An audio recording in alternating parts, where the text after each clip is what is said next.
మీరు గమ్మత్ ఏమనిపిస్తుంది అంటే కొన్ని మాటలేమో పెద్దగా చెప్తారు. హైడ్రా ఏంద్రా బై హైడ్రా అంటే హైడ్రాతోని ఆస్తులు కాపాడుతాం. ఎవరి ఆస్తులు కాపాడుతావు? హైడ్రాతోని ఆస్తులు కాపాడుతాం. ఎవరి ఆస్తులు కాపాడుతారంటే పక్కా కాపాడుతురు. పొంగులేటి శ్రీనివాసరెడ్డి ఇల్లు మాత్రం ముట్టరు. ఏది చెరువుల ఎఫ్టీఎల్ ఉన్నా శ్రీనివాసరెడ్డిది ముట్టరు. పట్నం మహేందర్ రెడ్డి నట్టనడమ చెరువులో కట్టినా ఆయనదేం కాదు. కేవీపీ రామచంద్రరావుది చెరువు మీదనే ఉన్నా ఆయనది ముట్టరు.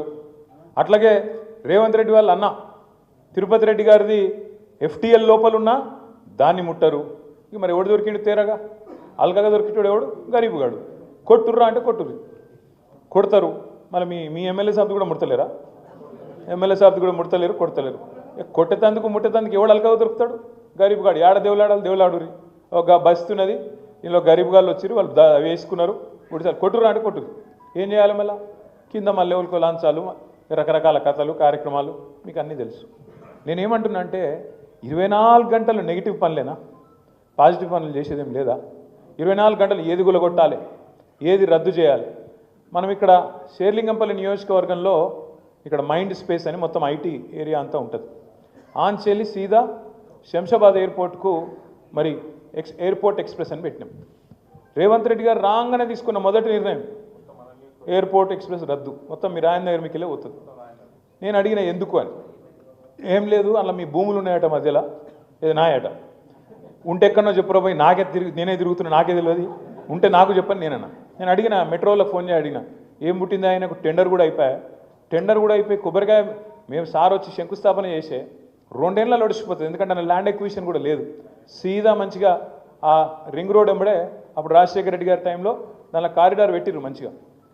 అందుకే ఘాటు పెట్టినాం. తక్కువ ఖర్చుతో మంచిగా సౌలభ్యం అయిపోతుంది. రాంగా పొంగ ట్రాఫిక్ పెరుగుతుంది. కట్టేతందుకు కూడా 2-3 ఏళ్ళు పడుతుంది. దెబ్బని ఒడగొడదామని పెడితే అందులోనట నా భూములు ఉన్నాయని చెప్పి రద్దు చేసినట్ట. అంటే ఇక మరి తొవ్వెంబడి ఉన్న వాళ్ళ భూములన్నీ సంగతి ఏంటి? మరి ఇప్పుడు కాంగ్రెస్లో భూములు కూడా తీద్దామని లేని ఉన్నాయి. అంటే ఎంత పాగలు ముచ్చట అంటే రాగానే ఒకరోజు ఫార్మాసిటీ రద్దు, ఒకరోజు రద్దు అంటారు. మళ్ళీ తెల్లారేదో 4th city, future city, AI city, ఇంకేదో స్కిల్ సిటీ, ఇది ఒక దిక్కు నడుపుతారు. ఇంకో దిక్కు మూసి అంటారు. మరి ఇవన్నీ చేసేందుకేమో పైసలు లేవట. ఏది ఆడపిల్లలకు 2500 ఇచ్చేందుకు పైసలు లేవు, రైతులకు రైతు బంధు ఇచ్చేందుకు పైసలు లేవు, రైతు రుణమాఫీ చేసేందుకు పైసలు లేవు, తులం బంగారం ఇచ్చేందుకు పైసలు, విద్యార్థులకు స్కూటీలు ఇచ్చేందుకు పైసలు. మరి ఏమిటికున్నాయి? వీటికి పైసలు లేవు. స్కాలర్షిప్ లేవు, మన్ను లేదు, మశానం ఏది లేవు. ఇవన్నిటికీ లేవట. కానీ మూసీకి మాత్రం 1,50,000 కోట్లట. ఎందుకే 1,50,000 కోట్లు మూసి? ఆ మూసీతోని మురిసే రైతులు ఎంతమంది, వచ్చే ఆయకట్టు ఎంత, వచ్చే ఉద్యోగాలు ఎన్ని, దానివల్ల వచ్చే లాభం ఏంది అంటే చేయొద్దు అంటలేం. షోకులు ఎప్పుడు వాడాలి? ముందు కడుపు నిండాక వాడాలి. ఇక కడుపు నిండికే దిక్కులేదంటీడా. అదే అంటారు చూడు, మింగ మెతుకులేదు కానీ మీసాలకు సంపెంగ నూనె పెట్టిండే టెన్కటికి కూడా. మిగతాదికేమో మెతుకు లేదట, మీసాలకు మాత్రం సంపెంగ నూనె. పోజులు ఎందుకు నాకు అర్థం కాదు.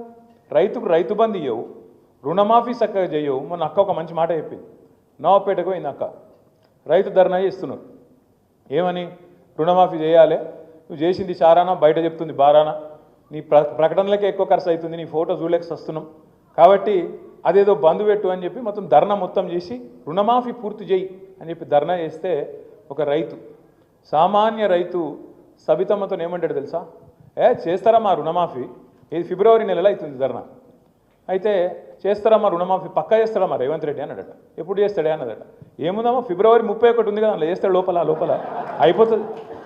అంటే ఎంత దగాకోరు, ఎంత బట్టెవాజ్ ప్రభుత్వం ఇది అనేది ఒక సామాన్య రైతుకు కూడా నవాపేటలో కూడా అర్థమైంది. ఫిబ్రవరిలో 31 ఉంటుంది, అయితే మీరు ఎవరైనా మోసపోయారు. అది రాదు, ఇది కాదు, గట్లా ఫిబ్రవరి 31 రాదు, రేవంత్ రెడ్డి రుణమాఫీ కాదు.